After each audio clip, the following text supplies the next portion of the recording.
खरकी इकरामपुर में महकमे ज़राअत शोबे तौसी जिला मर्दान के ज़ेर एहतमाम एक रोज़ा तरबियती वर्कशॉप, काश्तकारों की भरपूर शिरकत, किसान कार्ड की मौका पर इजरा।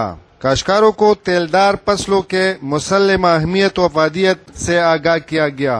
एक रोज़ा तरबियती वर्कशॉप से जिले डायरेक्टर डॉक्टर अमीर खत्म, डिप्टी डायरेक्टर डॉक्टर पीर मोहम्मद खान, डॉक्टर इमरान शाह, इकबाल शाह, तहसील कौंसिल काटलंग चेयरमैन मुफ्ती हमादुल्लाह यूसुफजी, फील्ड ऑफिसर परवेज खान और दीगर ने खिताब किया।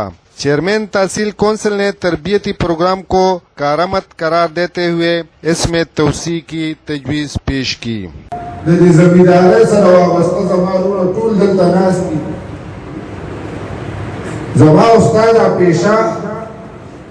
د زمیندارۍ دا شعبه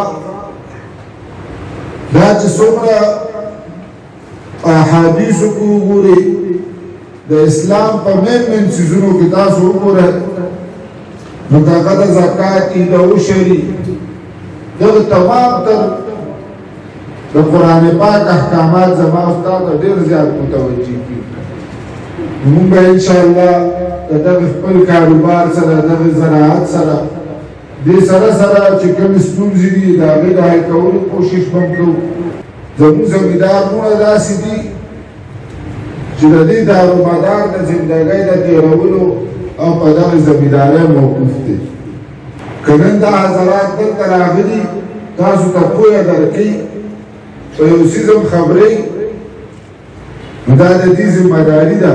डायरेक्टर ने काश्तकारों पर जोर दिया कि तेलदार फसलों और खुसूसन केनोला को तरजीह देकर हम खुद कफालत के हदफ को हासिल कर सकते हैं।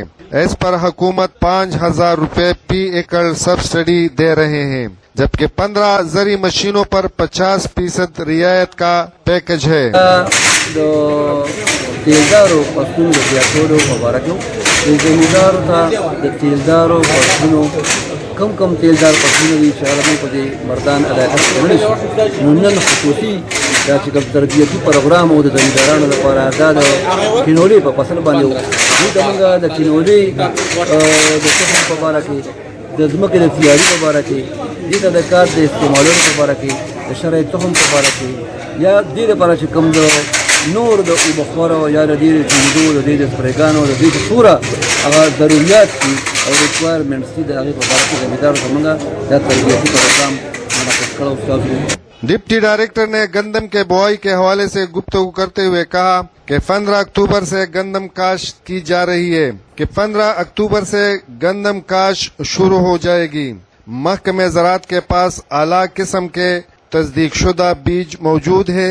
काश्तकार एतमाद के साथ काश्त कर सकते हैं। गनमो शनो करवंदा शुरू की गनमो दफार छिदिनो हुकूमत पीएसडीपी स्कीम दी productivity enhancement of wheat and Khyber Pakhtunkhwa दा पीएसडीपी स्कीम दी पदे बांधे छिनो हुकूमत नूर कलबा यो बोझे छिदिनो यो जमींदार तो वरकोला पगे बांधे रो 1200 रुपए छिदिनो सब्सिडी वरकोला सख्त हुकूमत दा फैसला करे इंशाल्लाह छिद यो नवाला द सलोर बोझो कोरिबा जमींदार तक यो के संकट बांधे छिदिनो लकागा तो हम मिलावीगी और पयो बोझे बांधे बदता 1200 रुपए सब्सिडी मिलावीगी और दगा शांति द गंदबूटी द मखनीवी द पारा बचिदिनो होता दवाई मिलावीगी पागे बांधे वो तो हुकूमत छिदिनो 900 रुपए सब्सिडी वरकोगी।